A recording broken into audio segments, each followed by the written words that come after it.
Estava lendo esse livro hoje, Defenda a Sua Fé, e decidi trazer para vocês um pouco do conteúdo dele e a gente aqui conversar por que é tão importante hoje defender a nossa fé. E esse livro tem... Deixa eu só confirmar com você aqui, que eu quero fazer com você algo, uma série. Esse livro tem 6 capítulos, tá? E eu quero falar com você hoje o primeiro capítulo, que foi que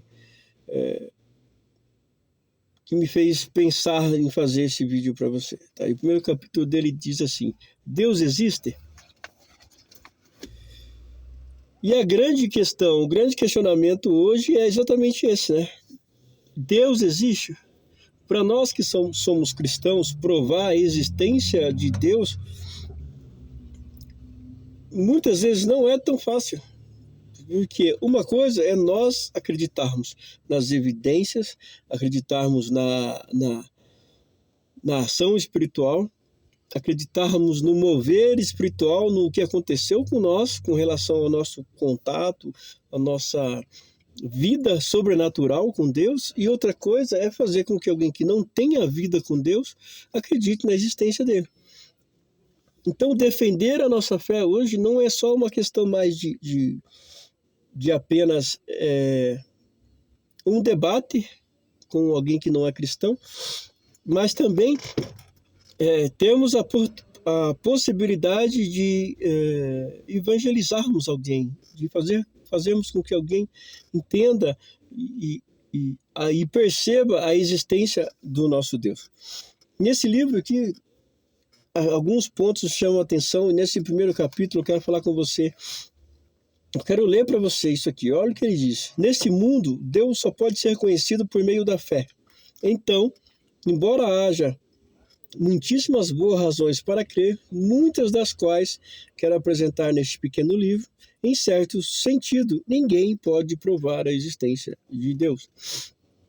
Do mesmo modo, as pessoas que querem argumentar contra a existência de Deus também encontram razões para suas crenças. Mas assim como os cristãos não podem provar que Deus existe, essas pessoas também não podem provar que ele não existe.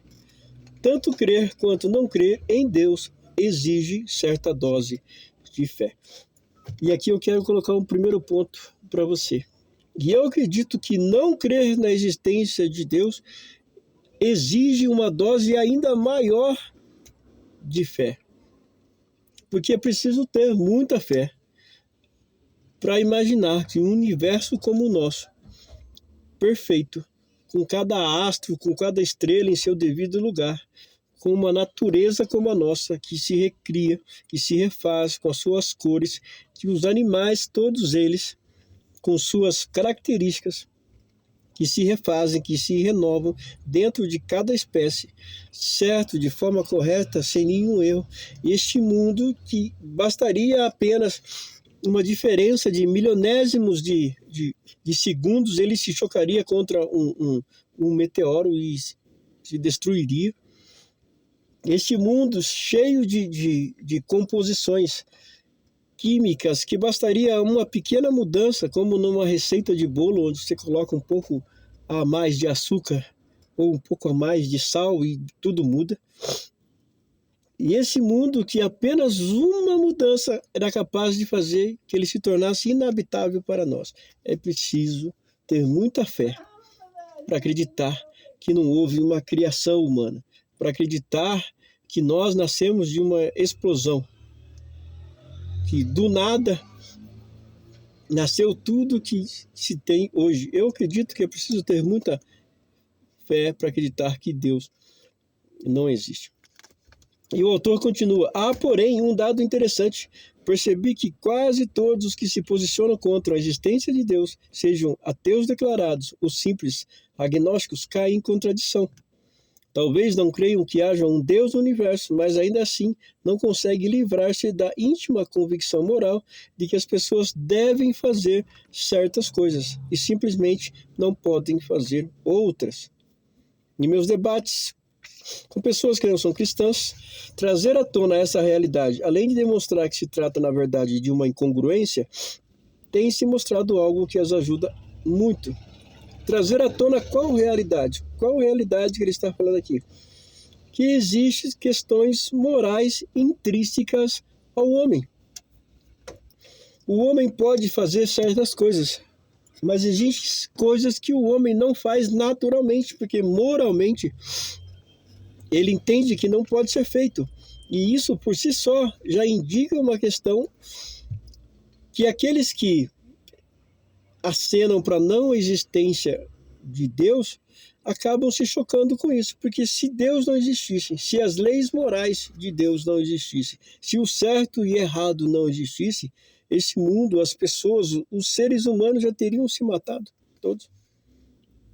Por isso que a palavra diz que não havendo lei, não há pecado. Então, se não há ordem, se não existisse uma ordem, o que impede a desordem? Se não existe algo que controla, que organiza, que deixa tudo certo, o que impede a desordem? Se não há um ser inteligente, um criador perfeito, poderoso, né, que rege o universo, o que impede que ele se torne um caos? O que impede que a primavera não venha na data correta? Repare para você ver que todos os anos, todos os meses, as estações do ano se repetem de maneira perfeita. Primavera, verão, outono, inverno, cada um com a sua temperatura, com as suas flores, com seus animais respectivos. Se não houvesse alguém, um ser que controlasse tudo isso, imagine o caos que seria, e em pleno verão estar 0 graus. Imagine. Então, é difícil, e eu acredito que chega a ser um absurdo alguém acreditar que deste mundo não existe uma forma inteligente que o fez e que o criou. E o autor ainda segue com 4 temas ou 4 questões que eu vou dar sequência para você. E ele diz assim: a incoerência ou falha lógica mencionada acima é mais fácil de perceber se levarmos em conta o que chamo de as 4 questões da existência, que são a questão da origem, de onde eu vim, a questão do destino, para onde eu vou, e a questão da finalidade, por que estou aqui. E por último, a questão dos padrões morais, como devo viver.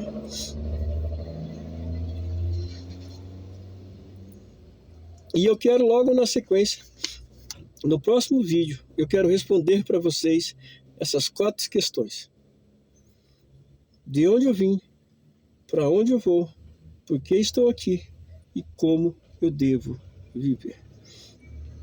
Se você gostou desse vídeo até aqui, comente no vídeo. Comente no vídeo se você tem um amigo, um colega ou um parente seu ateu que não acredita na existência de Deus e o que ele argumenta, o que ele diz para afirmar que Deus não existe. Nos vemos no próximo vídeo. Um abraço, até a próxima.